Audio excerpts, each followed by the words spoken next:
senang banget. Ceritanya hari ini Kak Baby bakal terbang ke bulan. Ih, seru. Kak Baby mau terbang ke bulan? Mau naik apa? Naik motor? Nih, Kak Baby terbang ke bulan pakai roket. Ada-ada aja nih Kak Baby. Kak Jenny, jadi astronot itu harus punya inisiatif. Inisiatif itu gimana Kak Baby? Inisiatif adalah ketika kita melihat dan melakukan sesuatu hal walaupun hal tersebut bukan tugas kita, Kak Jenny. Contohnya nih ya, kita mau jadi astronot nih ceritanya. Kak Jenny ikutin apa yang kata Kak Baby bilang ya. Oke. Nah, Kak Jenny, tolong coba cek bahan bakar. Oke, tunggu sebentar Kak Baby. Iya. Bahan bakar full Kak Baby. Full ya. Full. Oke, sekarang Kak Jenny, tolong dong cek pintu masuknya. Pintu masuk. Oke, Iya. sebentar. Ih, aku nggak mau cek pintu masuknya Kak Baby. Kenapa? Ada baju kotor, udah gitu bau banget. Ya nggak apa-apa dong Kak Jenny. Aku nggak mau cek pintu kalau ada baju kotor. Nggak mau. Kak Jenny nih, by the way, cerita Alkitab hari ini tentang seseorang yang mengerjakan sesuatu walaupun itu bukan tugasnya dia. Halo, siapa yang punya baju kotor itu? Mana bau banget. Tolong diambil ya.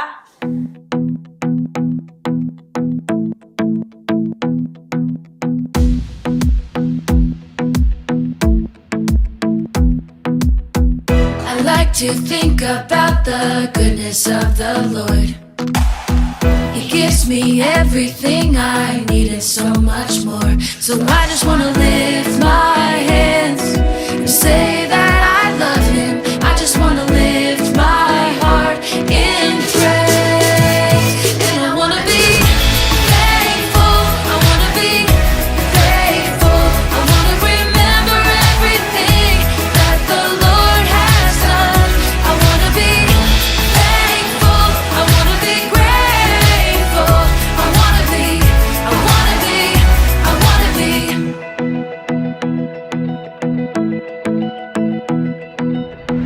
I like to think about the goodness of the Lord.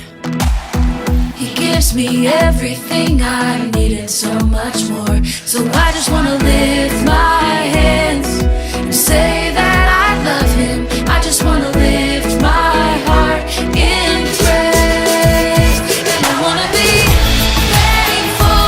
I wanna be grateful. I wanna remember everything that the Lord has done. I wanna be thankful. I wanna be grateful. I wanna be thankful. I wanna be grateful.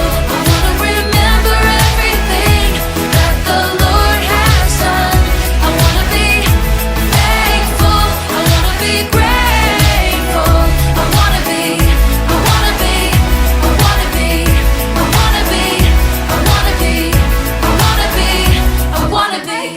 Praise and worship-nya seru banget ya. Aduh, Kak Baby sampai keringetan banget nih, saking excitednya. Jadi pengen lompat terus. Tapi sekarang waktunya kita memberikan persembahan. Ayatnya ada di 2 Korintus 9 ayat 7. Hendaklah masing-masing memberi menurut kerelaan hatinya, jangan dengan sedih hati atau karena paksaan. Sebab Allah mengasihi orang yang memberi dengan sukacita. Kalau Kak Baby bersukacita, pasti Kak Baby akan tersenyum. Coba kakak pengen lihat dong senyum kalian dalam memberi. Nah, karena kalian sudah bersukacita, kalian pasti akan memberikan yang terbaik buat Tuhan kan? Sebelumnya, mari kita berdoa dulu ya. Tuhan, terima kasih untuk setiap berkat-Mu bagi kami. Kami ingin memberi pada hari ini. Kami ingin memberikan yang terbaik karena kami begitu bersukacita, begitu besar kasih Tuhan dalam hidup kami. Kami siap memberi hari ini dalam nama Tuhan Yesus. Amin. Selamat memberi semuanya.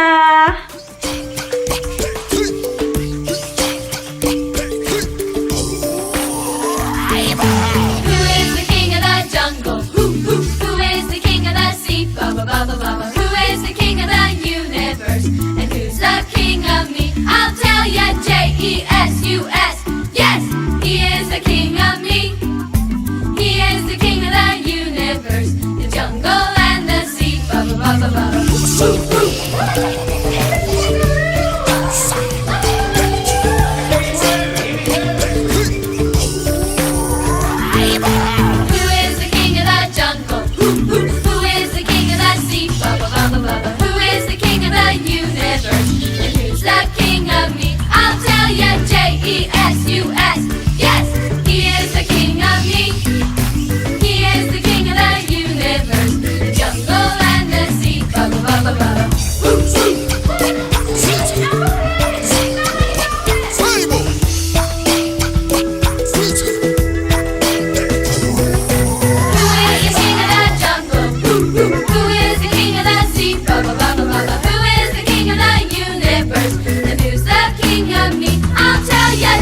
U-S. Yes, he is the king of me. He is the king of the universe, the jungle and the sea. Bubba, bubba, bubba. He is the king of the universe, the jungle and the sea. Bubba, bubba, bubba.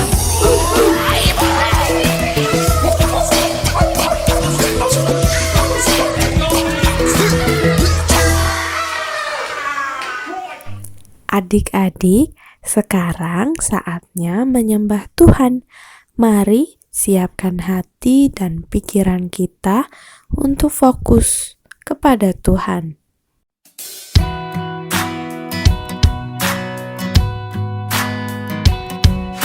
It's so much brighter living in your world. Baby, what you did for me. You gave me something I want everyone to see. When we stumble and it all goes wrong, only you can make it right. So I say, oh, I'm learning to be the light. Whoa, whoa, learning to be the light. Whoa, whoa, it's so much brighter living in your world. Say me what you did for me.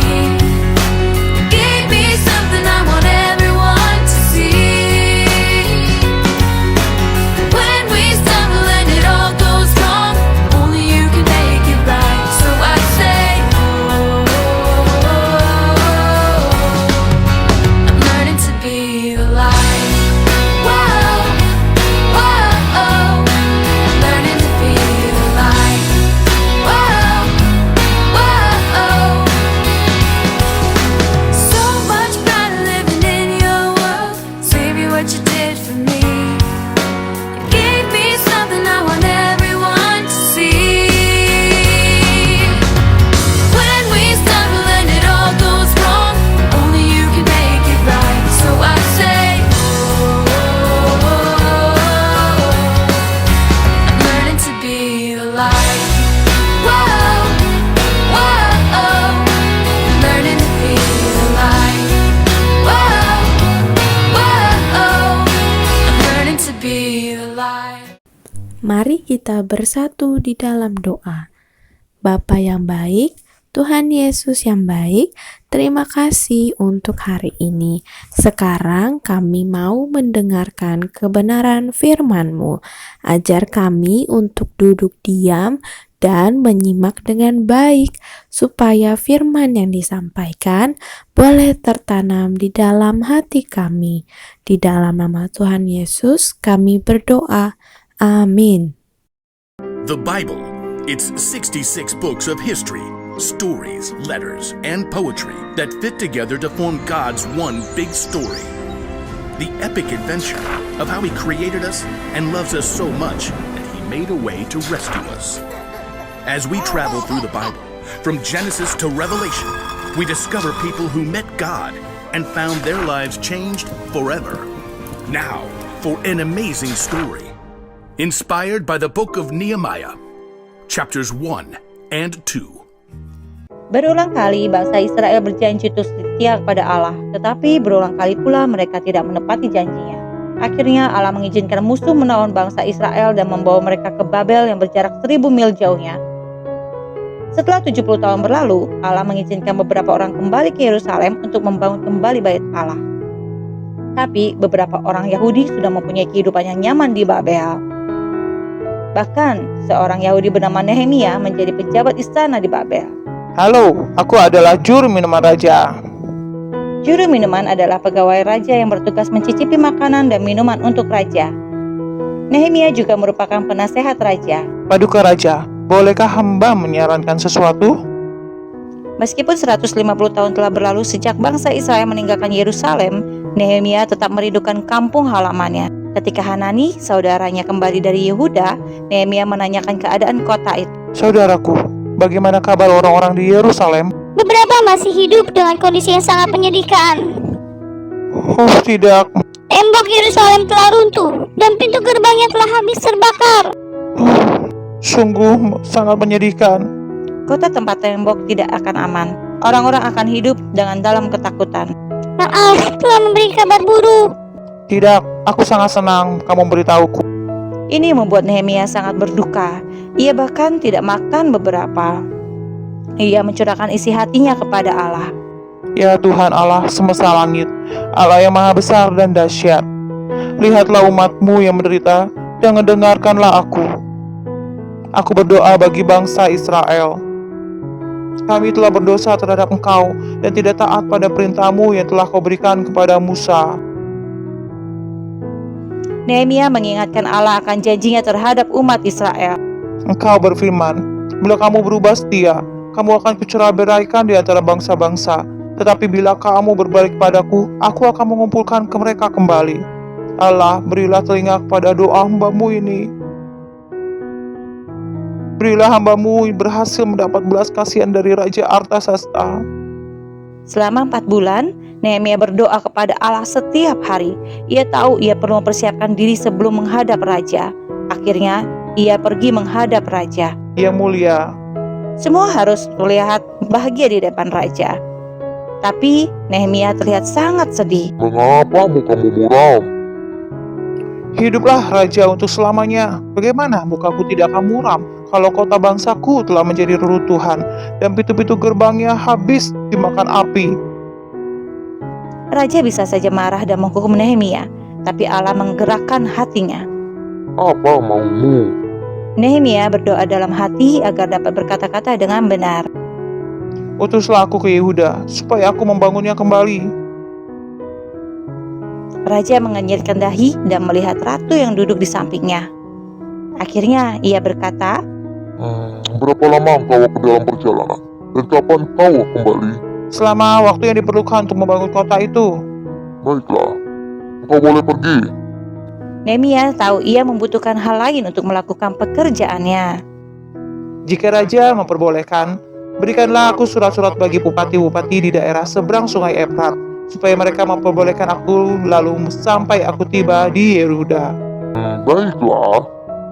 Dan sepucuk surut bagi pengawas taman kota, supaya dia memberikan aku kayu untuk pintu gerbang, tembok kota, dan rumah yang akan kudiami. Apa lagi yang kau butuhkan? Panglima pelemperang dan orang-orang berkuda? Wow, itu sangat baik. Baiklah, aku akan mengabulkannya. Allah membuat Nehemia mendapat belas kasihan raja, sehingga ia mendapatkan semua yang ia butuhkan. Akhirnya Nehemia berhasil sampai ke kota yang telah diimpikannya. Yerusalem. Meskipun Nehemia bahagia telah sampai ke kota itu, ia merasa sangat sedih melihat Yerusalem menjadi reruntuhan. Banyak yang harus dilakukan. Nehemia tidak memberitahu rencananya kepada orang lain. Malam harinya, Nehemia beserta beberapa orang pergi untuk menyelidiki tembok itu dengan seksama. Kita harus tahu apa yang menghalangi kita.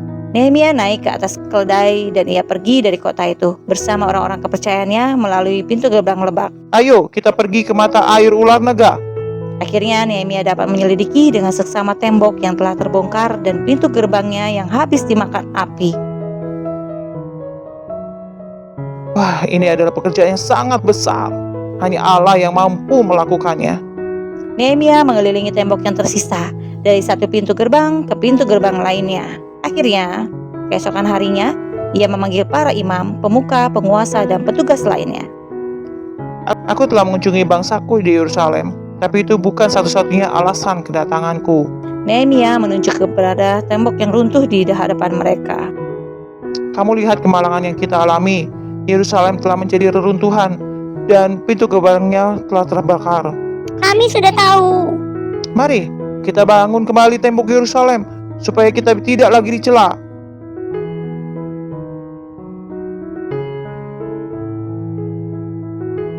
Nenek moyang kami telah mencobanya bertahun-tahun yang lalu.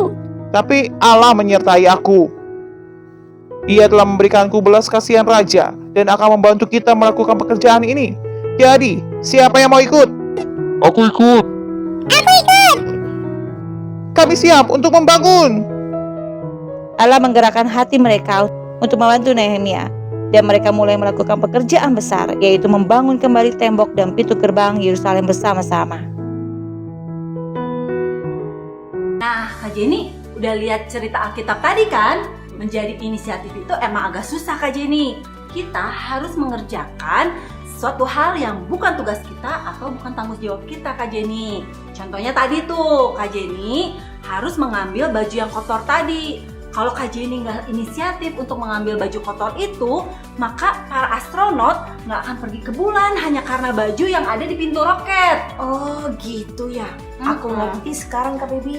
Iya Kak Jenny, sama kayak cerita tadi, Nehemia walaupun bukan tugas dia untuk membangun tembok Yerusalem, sama seperti juga Yesus yang inisiatif untuk menyembuhkan orang sakit.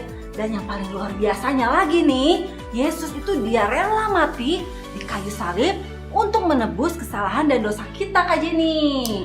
Oke, mulai sekarang aku harus inisiatif seperti Nehemia dan Yesus. Ya, Ntar Kak Baby. ya. Baju kotor udah diambil, Hebat pintu roket sudah bisa ditutup, dan roket siap meluncur. Yeay, hebat banget Kak Jenny, emang asem banget ya Ki. Kok asem sih Kak Baby? Salah, awesome, luar biasa. Aduh, kalian juga harus belajar inisiatif ya kids. Kalau gitu, Kak Baby dan Kak Jenny mau pergi dulu ya. See you next week and God bless you all. Bye.